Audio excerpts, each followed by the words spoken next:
রাধে রাধে। আজ আপনাদেরকে আমি একটি ছোট্ট গল্প বলছি। কৃষ্ণ আর অর্জুনের সংবাদ। একদিন ভগবান কৃষ্ণ আর অর্জুন দুজনে বেড়াইতে বাহির হইয়াছেন।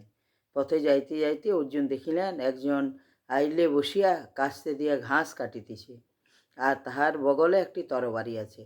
তাহা দেখিয়া অর্জুন কৃষ্ণকে জিজ্ঞাসা করিলেন, সখা, লোকটি বগলে তরবারি কেন বলুন তো? কৃষ্ণ বলিতেছে, উহাকেই জিজ্ঞাসা করিয়া দেখো না। তখন অর্জুন লোকটিকে জিজ্ঞাসা করিল, ভাই, তোমার বগলে তরবারি কেন?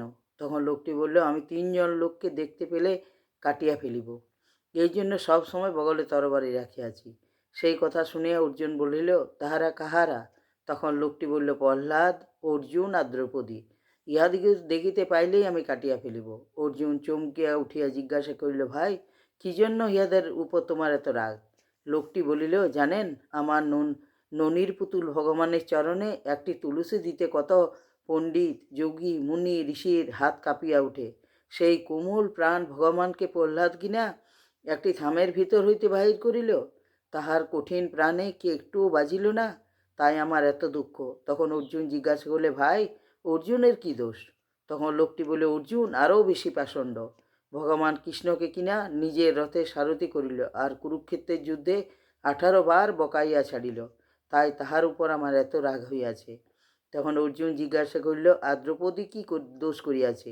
তাহা শুনিয়া লোকটি বলিল, দ্বারকায় শ্রীকৃষ্ণ সবেমাত্র আহারে বসিয়াছেন, এমন সময় দ্রৌপদী দুঃশাসন কর্তৃক অক্রান্ত হইয়া ভগবান কৃষ্ণকে স্মরণ করিলেন, এবং তাহার লজ্জা রক্ষা করিতে কৃষ্ণের আর খাওয়া হইল না। তিনি তৎক্ষণাৎ হাতে ভাতে উঠিয়া গিয়া দ্রৌপদীকে বস্ত্র যোগান দিয়ে দ্রৌপদীর লজ্জা রক্ষা করিলেন। তাই দ্রৌপদীর উপর আমার এত রাগ। তিনি ভগবানকে খাইতেও দিলেন না, হাতে ভাতে তুলিয়া দিলেন। ভক্তের মুখে এই সকল কথা শুনিয়া অর্জুন একেবারে হতভম্ব হইয়া গেলেন, এবং ভক্তকে বুকে জড়িয়া ধরিয়া বলিলেন, ভাই, প্রকৃতিই তুমি ভগবানকে চিনিয়াছ। হে ভক্তগণ, ঠাকুর বলিয়া গেলেন, সৎসঙ্গ, সৎকর্ম আর সৎ চিন্তা, মনকে বশ করো, লক্ষ্য স্থির রাখো, মনের দুষ্টু বুদ্ধিগুলি হটাইয়া দাও। সবার আগে প্রত্যেকটি মানুষকে ভালোবাসিতে শেখো। পিতামাতাকে সাক্ষাৎ ভগবান ভাবিয়া সেবা পূজা করো, তাহাদের আশীর্বাদেই হইবে তোমার পাথেয়। প্রত্যেক দিন নিজের জীবনপঞ্জী বিচার করিয়া দেখো, কতটা ভালো কাজ করিয়াছ আর কতটা খারাপ কাজ করিয়াছ। সব সময় মনে রাখিবে, তোমাকে সমাজের কিছু ভালো কাজ করিতে হইবে। ভালোবাসিয়া ভালো কাজ করিলে ঈশ্বরের প্রেম তোমার বিনয় করিবে। মহত্ব আর মহিমা দেখিলে তাহাকে নতি প্রণতি করিবে। মহতের নিকট মস্তক অবনত করা নামই ভক্তি।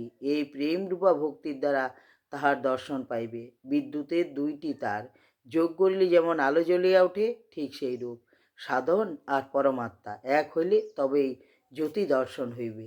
রাধে রাধে।